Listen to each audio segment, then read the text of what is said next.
Well, after years and years and years, the Dapol 59s are finally here. Now, I don't normally do reviews like this on my YouTube channel. I just occasionally put a few videos of running sessions on my layout on there, and to be fair, I don't know how well this is going to be received, but the only reason I'm realistically doing this review of this model is because I have waited for this model for so long. And for those that know my layout, even though here we're on the Cornish part of the layout at the moment, behind me here there's 48 feet of layout which is based at Westbury. And the other thing is I live in rural Somerset, and if I was to point my finger about 6 miles that way, you'll find the Mendips stone quarries. So these are quite important for me and my layout. The Helix 56 is probably the only other very eagerly weighted thing that I have now. And I suppose what I want to try and find out is has it been worth the wait? Where does it sit in the marketplace? Is it a significant upgrade to the Hornby Lima model that we're all been putting up with for so many years? Does it have the haulage capacity of the Hattons 66, which is probably one of the best hauling products in the marketplace at the moment? And does it significantly haul a stone train? That's the most important thing we're going to do. I'm going to start this video 24 hours earlier, where we went to Ian Blackall's fantastic Exford layout, and we ran the ARC model with 15 of his Acura scale PTAs, just to see what it looks like. We'll come back after that and we'll do some tests here on Wessex and West.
So this is certainly going to be a test now to see if the Dapol 59 from a haulage point of view is any good. This is the Dapol JHA wagon, which if anybody has some of these are by far and away the heaviest stone wagons I think I've ever bought. They are cracking models. I have to say they are brilliant models from Dapol. But let's see how the 59 gets on pulling some of these along.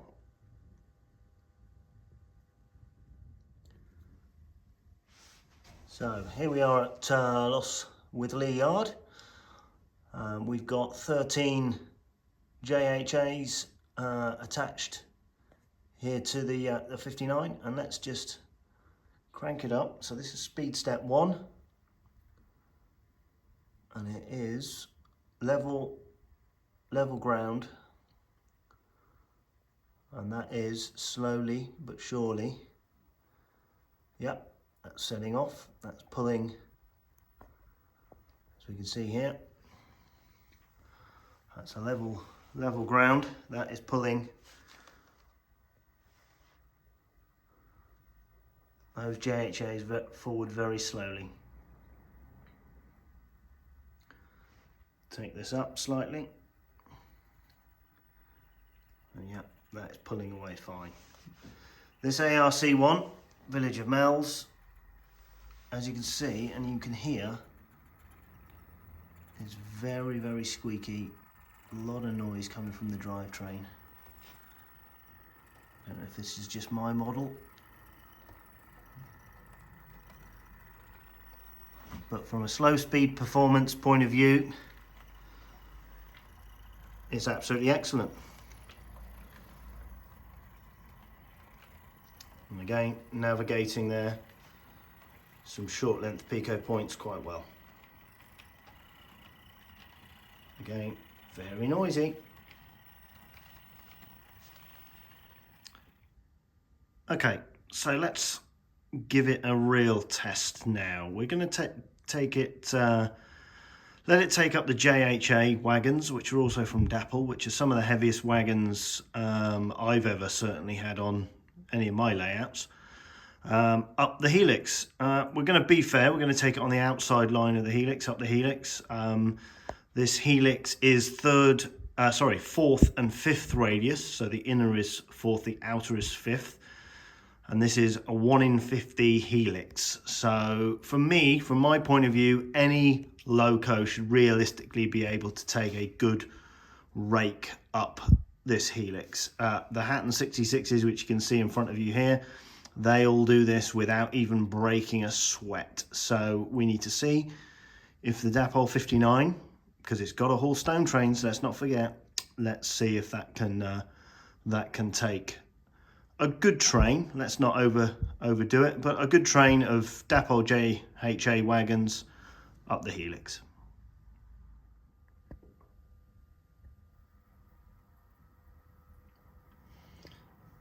Now we're going to take this up about 1/3 power.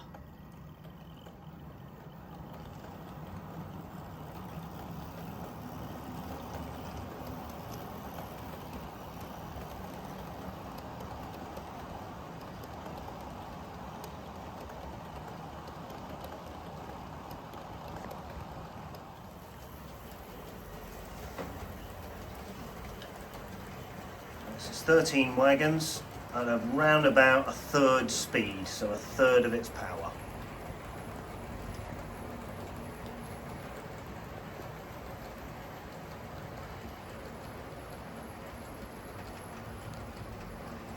As you can certainly hear, it's quite noisy.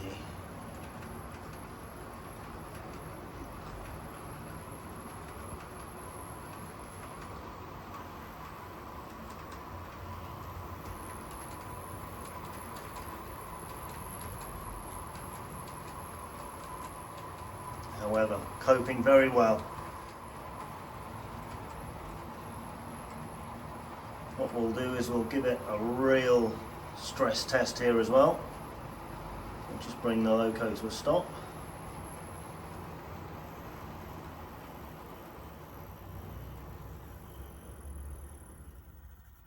So again, we've got quite a weight here. This is radius 5 curve, so this is quite a generous curve. Let's give it a slow standing start to see if we can pull it away. Again, this is about 1 in 50. That's speed step 1. And as you can see, it is moving it forward. Albeit phenomenally noisily. This one is very, very noisy.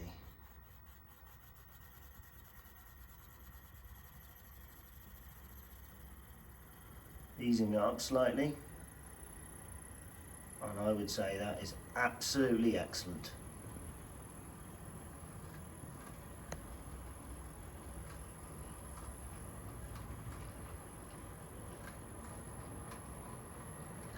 Not happy with the noise, I have to say.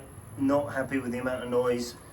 I think it may just be this model. We'll have a little test with the Foster Yeoman one in a second to see if it's making a similar sort of noise. But in terms of haulage power, that is absolutely, I would say, on a par with the Hatton 66. That's absolutely no problem. Albeit a very, very short stone train. Normally I run these about 17 to 19 wagons, so 5 or 6 extra, but I have no doubt that that is going to certainly handle a full stone train.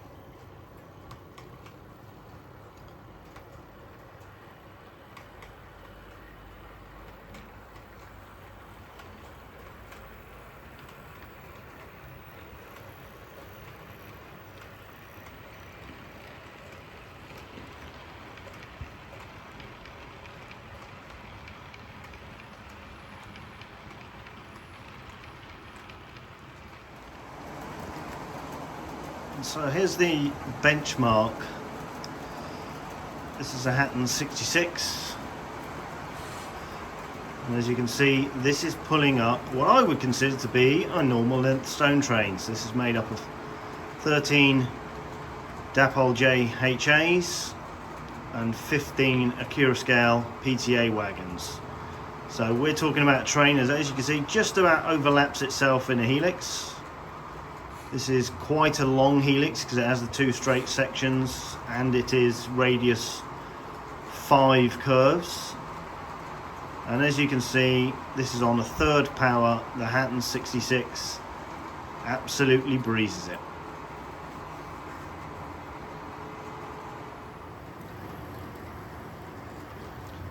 Same train with the Dapol 59, and it's struggling. And it's wheel spinning.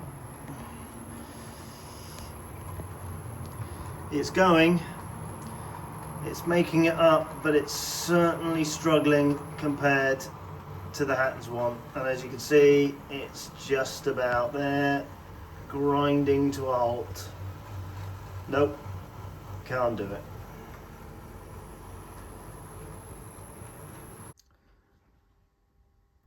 Now, it's fair to say, and I will say it, that, hey, not every single model rail layout has a Helix. In fact, it's probably quite rare, certainly for a UK-based layout, to have a Helix.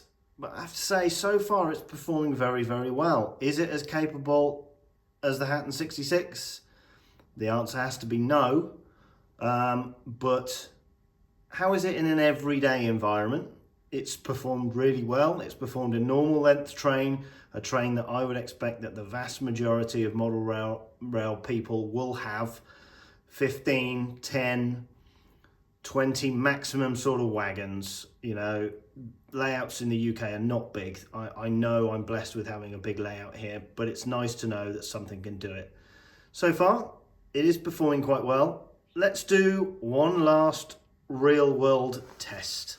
And I have it over here.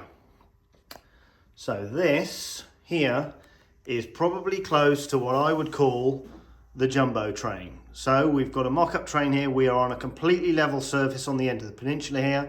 We are around, as you can see over there, a 6-foot curve. We are going across some fast track points as well, but I believe we have 36 stone wagons here. Now this is pretty close to what most jumbo trains heading from the Mendips up to London will be. We've got a mix of the Dapol JHAs, the Accurascale PTAs, and then for good old time's sake, we've got a few Lima PTAs on the back here. But we've got a significant train there, which will be very, very interesting to see if the Dapol 59 can pull. So let's give it a go. Okay, jumbo train. Here we go. We're going to use the Foster Yeoman one here. Speed step 1.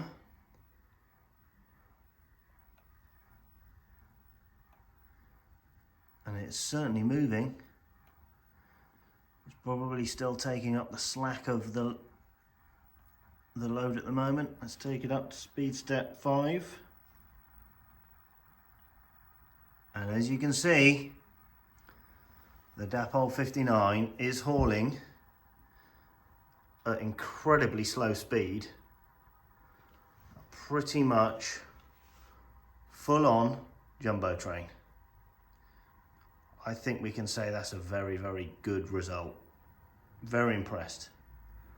Let's take him up.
So one thing I do have to raise, and I feel it's the right point to do, I think it's definitely the right thing to say. If I run this Hatton's 66,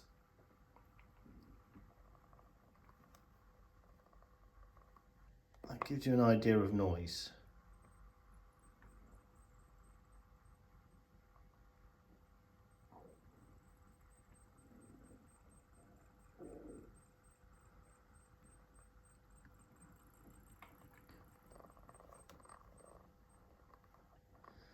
If I then run the 59,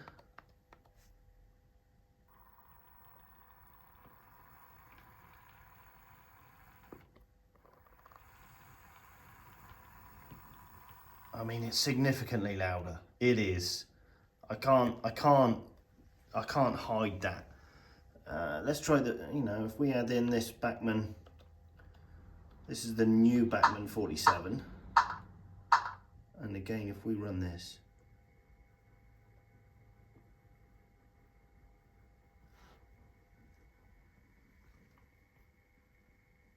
again, if we crawl that along, this is That's speed step 6. Okay, on 128 speed steps. If I then run 59, speed step 6, let me turn it the other way. I mean, that's noisy. Is it?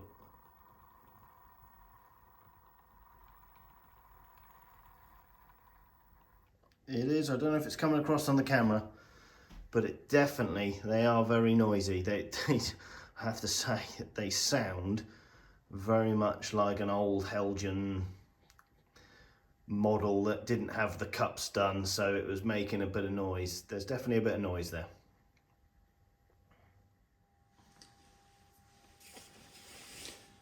So how do we sum up the Dapol 59? I mean, this is a model I've been waiting absolutely years for, and as I said right at the start of the video, it's vital for my modelling simply because I have, you know, a Mendips and Westbury based layout. So stone traffic is of a key thing here. I think we have to look at this realistically. This is priced in the middle of the market. It's a middle price point product. It's not a high price point product like a Bachmann 47 or like the new 37, like the new Acura scale products. The Cavalax 56 certainly will be. Those products at the top end of the marketplace. And I always try and review a product on one simple word: value. I'm more than happy to pay £500 for a Loco if it's value at that. And I'm more than happy to pay £100 for a Loco, again, if it's value.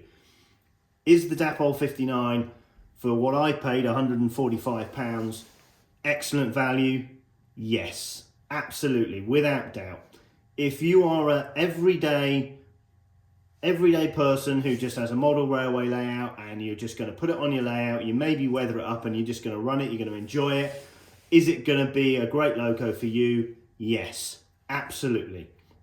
If you are a rivet counter, a fine scale modeler who looks at every single detail, are you going to look at this and see errors? Yes, you are going to see errors. There is errors with this. Are they easily fixable? Again, if you are a fine scale modeler, you should be able to spend a little bit of time and make these a little bit better.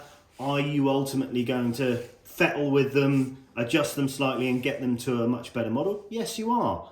So I think all round it's definitely worth it. It's definitely worth it. Does it have the haulage capacity of the Hanton 66? No, it doesn't. In the real world, every day on a model railway layout where people have only got maybe 5, 10, 15 wagons and they're going to pull a decent sized train for their size of layout, go ahead. It's going to be brilliant. It is what it is. Once I've weathered these up, I think they will look very, very good. And I think to sum it up on a value point of view, I think we have to look at this model for what it is. Do I sit here now on my layout looking at it from a distance, as we probably are now, and does it look like a 59 to me? Yes, it does. Am I going to be happy with this on my layout? Yes, I am. The best way of summing this up is quite simple. This is the Hornby Railroad product, which is, you know, maybe £60 I paid for this when I bought this. It is the old Lima model. Is that a 2022 upgrade of this? And I think it is. That's the way you've got to look at this.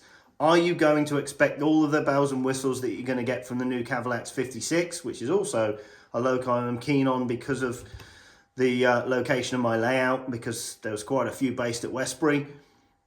Is it going to have the features and benefits and the level of detail that model is going to have? No.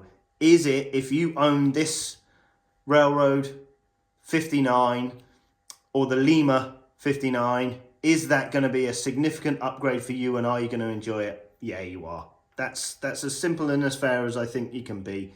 If a Cavalax, an Acura scale, a Revolution or somebody else came out with a 59 of their own that was absolutely top spec and maybe 50 to £100 more expensive than the Dapol one, would I buy it? Yeah, I probably would. But that's just me. You know, the choice is yours at the end of the day, and I can only be as fair as possible. I hope you've got something out of the video. It's not something I normally do. I don't know if it's something I'll do again, simply because, you know, I just like to show you how I'm getting on with my model railway rear, and I tend to watch other people's professional YouTube channels rather than try and do something myself. But hopefully you got something out of it. Thank you very much.